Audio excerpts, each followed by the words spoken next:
News footage has come up for prove ICE shooting 100% justified, and the media is lying to you about it. So let's get ahead and get involved. Enjoy. The quartering, and things in Minnesota continue to ratchet up.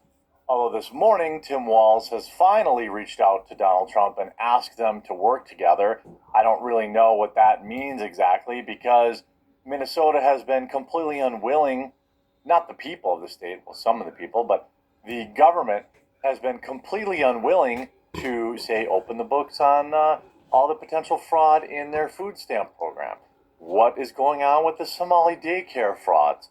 All of these type of things are just more and more of the issues that Minnesota has brought onto themselves. And some believe that's why ICE is sticking around as long as they have been. I like to think they just have a job to do. But we've got several new angles for you this morning in the Peretti situation where a man made a very bad decision to attend to involve himself in police activities while being armed. I think the generally accepted current timeline is that while he was being disarmed, his weapon, which is known to negligently discharged, leading to those officers to reasonably believe that their lives were in danger. Again, I wish he had gone to this event and stayed on the sidewalk. I wish he had gone to this event and thought, you know what? I don't know. Maybe things will get kind of spicy. I'm not going to carry today. This is the kind of the what they teach you when you get your carry license. If you go to the class, I don't know if you've ever been in class, but you have to know. Look, once you carry, things can escalate, and while that might not be your fault, that's something you must understand. That is simply a part of it. We don't live in a vacuum. But I do want to show you a couple of new video angles as well as some other stuff going on in this video. Hopefully, if you enjoy the coverage, you'll leave a like on the video and you'll subscribe or follow down below. This is just a great example of the difference between life and death, okay? This is what I'm talking about when I'm saying I wish people had made different decisions. Sir, step back on the sidewalk. We are trying to arrest a violent criminal. Sure thing, officer. Good. Stay right there. And he'd still be alive today.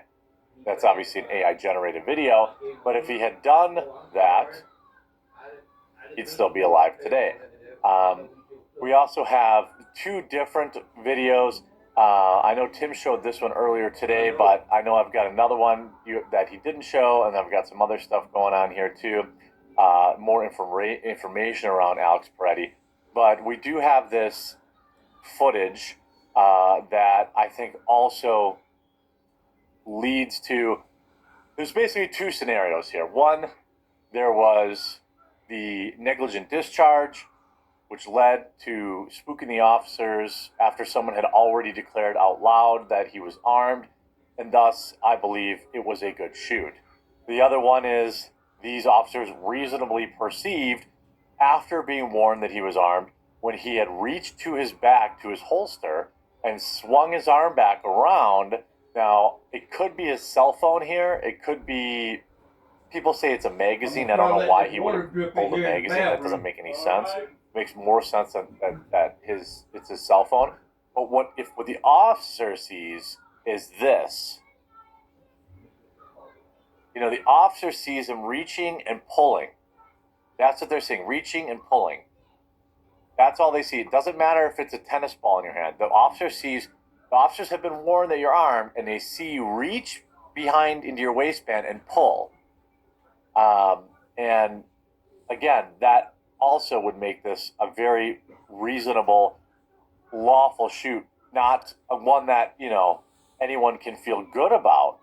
It's not as cut and dry, but again, I think in court, if they do try this, the officers have multiple examples of, where they could reasonably believe their lives are at risk. So I'm going to turn off the audio here because it's really just whistles. But you see on the left, they're highlighting his hand. You see here, again, at any point, he could have stopped wrestling with police, right? At any point, He could have not pushed anyone. He could have not gotten involved. He could have not been in the street. He could have not been armed. 1,000 bad decisions were made that day by Alex Peretti, and that's why he's dead. Okay, you might not like to hear that, but it's the truth. All right? What I don't like is the way our government is spinning this. He was brandishing. He was there, he was specifically there with malice. No. Stick to the facts. He showed up armed. He fought with police. And when you do that, bad things are very likely to happen. And that's what happened here. So you see on the right, he's reaching and pulling, okay? And you see he pulls and then he whips it around. And then they shoot. That combined with the negligent discharge, which is what I think happened, is why he's dead. Now, maybe he was just stabilizing himself. Maybe he was stabilizing himself. He was like, but look, he very clearly looks behind his back, and then maybe he sees, oh no, my weapon's gone, and he always had the cell phone in his hand. But again, you have this all the officers see is you reach behind your back and come out with, a square-looking black object.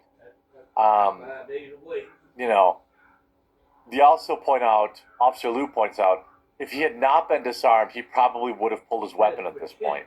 That's probably, we can't say that for sure, but I can say that it's reasonable that the police might think that. And we also have this angle here. I couldn't find the original video, so we'll have to deal with Myron's commentary here, but it's fair and accurate. So we have this here. Okay. Watch, the officer is saying, by the way, these people are in the street interfering. Boom, you push the lady, get the fuck out of here. Yeah, get out. All right? And then this one comes near him. Pushes her back too. Now, right here, Alex Peretti puts his hands on the police officer, inserts himself into the fight rather than simply stepping away and getting out of it. Again, nobody's showing this, but he's got his hands on the ICE officer right here. And then this guy puts his hand on the fucking idiot, bro. Yes, he's right. Why would you do that? He's right. Mind your business. You're armed. And you're touching a fucking ICE agent in Minneapolis where these niggas are on high alert, bro. Like, come on, man. Common sense. 100% right. 100% right. So then he gets the spicy spray, and again, for almost a full minute, he's wrestling with officers on the ground. He's resisting arrest. Okay? This idea that the officer just walked up and took him out is simply not true. I also want to show something. This is the sidearm that Peretti had that day. This is why I'm pretty sure we had the ND, the negligent discharge, as the officer was disarming him. Just watch what happens, and this is a known issue. I could pull up dozens and dozens of videos of it. Watch this. Put some input into the slide somewhere. Will it go off again? Will it release? Let's see. That's it. That's all it took. And it fired. That's all it took. So it's entirely possible that when those officers were, struggling to disarm him, it went off. That's what my running theory is. The negligent discharge happened while he was being disarmed, and it led to the escalation that never would have happened if he wasn't scuffling with cops or armed. By the way, the individual that they were trying to protect was Jose Hirata Chuma, who has a domestic charge, attempts to inflict great bodily harm, disorderly conduct. This is who they were trying to unarrest and free. Okay, this wasn't a little kid, right? Also, Alex Peretti was also actively tracking and targeting ICE in secret Minnesota Signal group chat. We've got more to talk about this Signal chat later. A neighbor just told the Mirror US the man who, after Honor found out, was deep in an anti-ICE rapid response signal network designed to hunt down agents, dox them, swarm locations, and interfere with operations. Independent journalist Cam Higbee infiltrated that group and confirmed it. This was not a random bystander. He was a part of an organized resistance coordinating harassment of federal law enforcement. And again, he's allowed to be there. He's allowed to yell whatever he wants for the most part. He's allowed to protest, but he is not allowed to fight with police, period. And being armed is only making it 1,000 times worse. The complex far-left network that helped Alex Peretti put Alex Peretti in harm's way, including encrypted chats and street alerts. Okay? The skirmish that led to Saturday's incident of an agitator by Border Patrol agents in Minneapolis and the response that followed were driven by a complex network of far-left organizations with a wide range of causes that Fox News Digital investigation found. A coordinated web of encrypted chats, street alerts, and tracking of ICE abductors and a sophisticated database reviewed by Fox News Digital shows that agitators were already mobilized at the scene where 37-year-old Alex Peretti lost his life minutes before anything ever happened. ICE and Border Patrol agents were there to arrest an illegal immigrant criminal, and Peretti and others were there outside a donut shop to meet them as part of a strategic pattern of organized interference with law enforcement operations. Over the following hours, a national network of socialist, communist, and Marxist-Leninist cells in the United States leveraged the tragic incident into nationwide protest operation.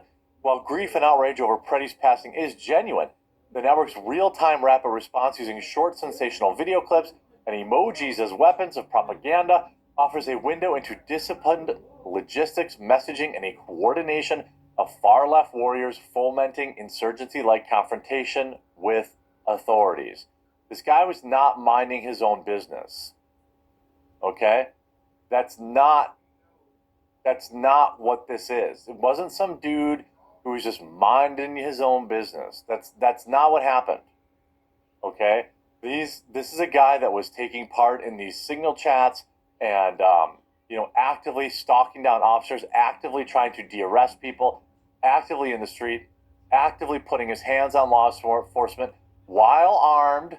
Okay, so escalating the situation even worse, and it sucks when people make bad decisions, but that's exactly what this was by Alex Peretti. I wish he had made different choices, but he did not. I hope you were informed by this video. It helped make sense of things. Make sure you leave a like on it. If you haven't yet, subscribe or follow down below, and we'll talk to you again real soon.